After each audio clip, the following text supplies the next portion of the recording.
Halo teman-teman. Oke, kita dari kelompok 5 Biologi Dasar 24. Nah, di sini kami akan melaksanakan observasi pada Danau Universitas Airlangga.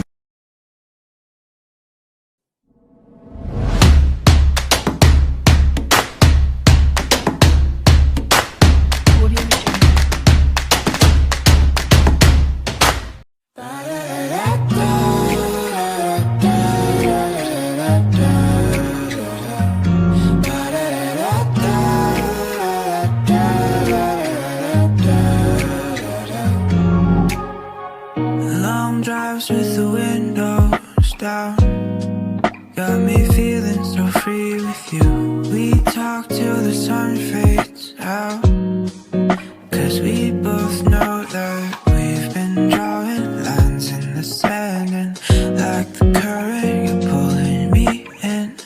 I can't resist it, no, I can't resist it, 'cause I'm sinking deep into you like the ocean. Time is standing still like it's frozen. Wish I could express the things I'm holding. Tension from the things we've left unspoken.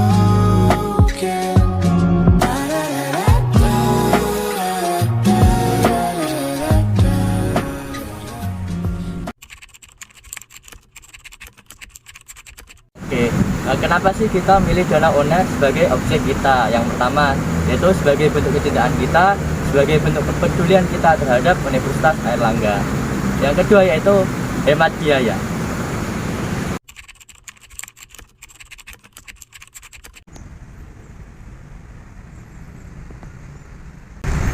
Setelah mengamati beberapa area di sekitar danau, ada permasalahan yang bisa kita sorot.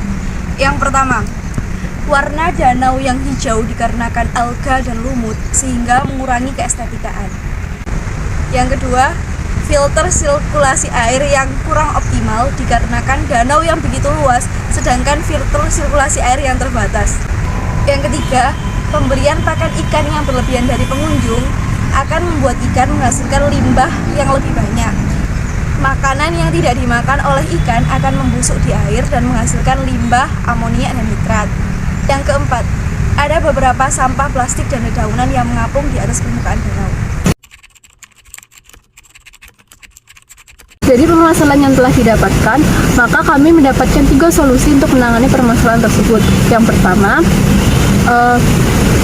tidak memberikan makan ikan secara berlebihan dan juga tidak membuang limbah di danau. Hal ini dapat mengurangi nutrien penyebab alga. Namun, hal tersebut kurang efektif mengingat Danau Universitas Airlangga terbuka untuk umum. Yang kedua adalah menggunakan teknik bioremediasi atau menggunakan mikroorganisme untuk mengurangi kadar polutan yang ada di danau. Hal ini sangat efektif mengingat penggunaan teknik bioremediasi ini tidak menggunakan bahan kimia.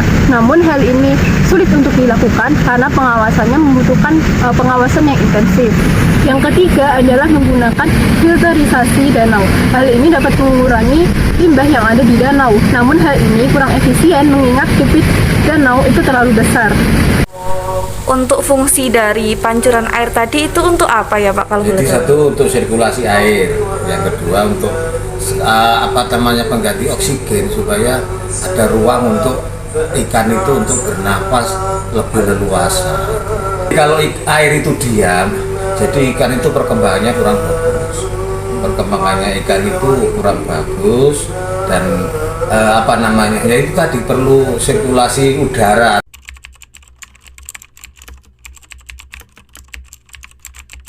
Baiklah, di sini saya perwakilan dari kelompok 5 akan memberikan pertanyaan terkait kebersihan Danau Universitas Airlangga. Baik Pak, pertanyaan yang pertama, menurut Bapak bagaimana tingkat kebersihan di sekitar Danau Universitas Airlangga? Apakah tergolong bersih atau tidak? Bersih. Tergolong bersih ya? Baik, untuk pertanyaan selanjutnya, bagaimana tindakan petugas atau yang membersihkan danau dalam pemeliharaan Danau Universitas Airlangga? Kenapa? Pemeliharaannya seperti apa dalam rangka membersihkan? Ya dibersihin, nyapu gitu. Kalau memungut sampah-sampah yang di danau apakah dilakukan juga? Iya, dilakukan. Berarti pembersihan sampah yang di dalam danau juga dilakukan? Iya, dilakukan. Baik, untuk pertanyaan terakhir, dengan kondisi danau Universitas Airlangga yang seperti ini, apakah layak dikunjungi oleh orang-orang? Layak. Layak. Oke, baik, itu saja pertanyaan dari saya. Terima kasih. Di samping beberapa permasalahan yang ada, Danau Uner termasuk tempat yang berpotensi cukup bagus dan mungkin bisa ditingkatkan untuk kedepannya. Seperti untuk budidaya ikan agar melestarikan berbagai populasi ikan di danau ini bisa digunakan sebagai tempat bersantai para pengunjung juga. Dan mungkin kedepannya dapat ditambahkan wisata perahu.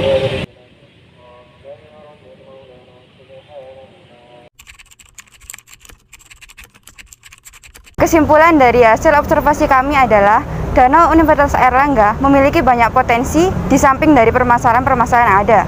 Oleh karena itu, kita semua sebagai bagian dari Sivitas Akademika Universitas Airlangga harus ikut serta menjaga dan memaksimalkan potensi yang ada di Danau Universitas Airlangga.